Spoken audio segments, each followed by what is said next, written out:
ওয়াশিংটনে যুদ্ধবিরোধী বিক্ষোভ, প্রাক্তন সেনাদের ওপর নজিরবিহীন দমন-পীড়ন।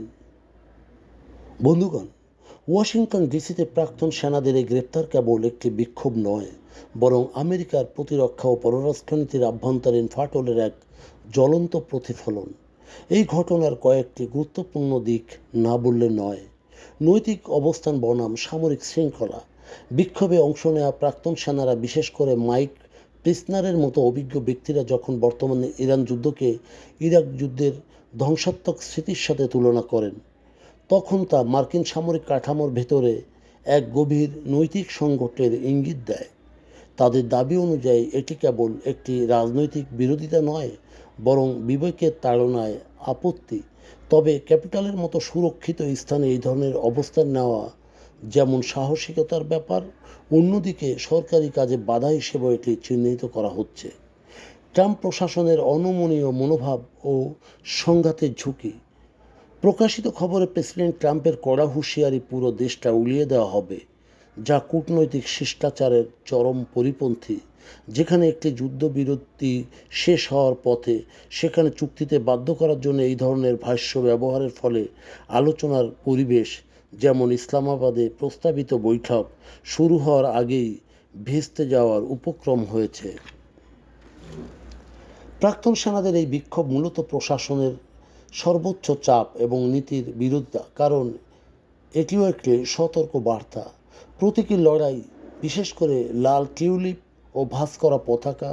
বিক্ষোভকারীরা ইরানি নিহতদের স্মরণে লাল টিউলিপ এবং নিহত মার্কিন সেনাদের স্মরণে পতাকা ভাঁজ করার অনুষ্ঠান করেছেন, যা জনমত গঠনে একটি শক্তিশালী আবেগীয় হাতিয়ার।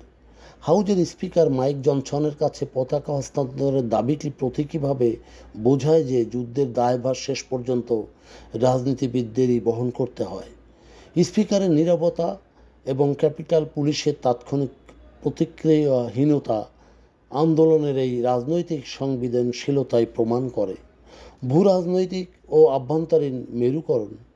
প্রকাশিত খবরের ডেমোক্র্যাট প্রতিনিধি ফেটারম্যানের মন্তব্য উল্লেখযোগ্য, এবং এটি হাউস মেজরিটির সংকীর্ণ হওয়ার তথ্য ইঙ্গিত দেয় যে ইরান যুদ্ধকে কেন্দ্র করে ওয়াশিংটন এখন দুই ভাগে বিভক্ত। একদিকে প্রশাসনের কড়া অবস্থান, অন্যদিকে তৃণমূল পর্যায়ে ও সামরিক পরিবারগুলোর মধ্যে যুদ্ধের ভয়াবহতা নিয়ে ক্রমবর্ধমান উদ্বিগ্নতা। তবে এই বিক্ষোভ প্রমাণ করে যে আমেরিকায় চিরস্থায়ী যুদ্ধ ও মানসিকতা থেকে প্রাক্তন সেনাদের একটি বড় অংশ বেরিয়ে আসতে চায়। ইসলামাবাদে আবারও আলোচনার সম্ভাব্য তারিখ নিয়ে কথা চলছে। এটি যদি ব্যর্থ হয়, তবে ট্রাম্প প্রশাসন যদি যুদ্ধের পথে পা বাড়ায়, তবে তা আভ্যন্তরীণ অস্থিরতার আরও তীব্র হওয়ার সমূহ সম্ভাবনা রয়েছে। এটা ভাবতে হবে, শক্তি প্রদর্শনের চেয়ে শান্তির পথ যে বেশি সংকীর্ণ এবং পিচ্ছিল, তা ওয়াশিংটনে যুদ্ধবিরোধী বিক্ষোভ বুঝিয়ে দেয়। বন্ধুরা, যদি আমাদের এই তথ্য গল্প আপনার ভালো লাগে, তাহলে লাইক এবং শেয়ার দিন। এবং আজ আমাদের সঙ্গে থাকার জন্যে ধন্যবাদ। আমাদের ফলো দিন এবং সাবস্ক্রাইব করুন।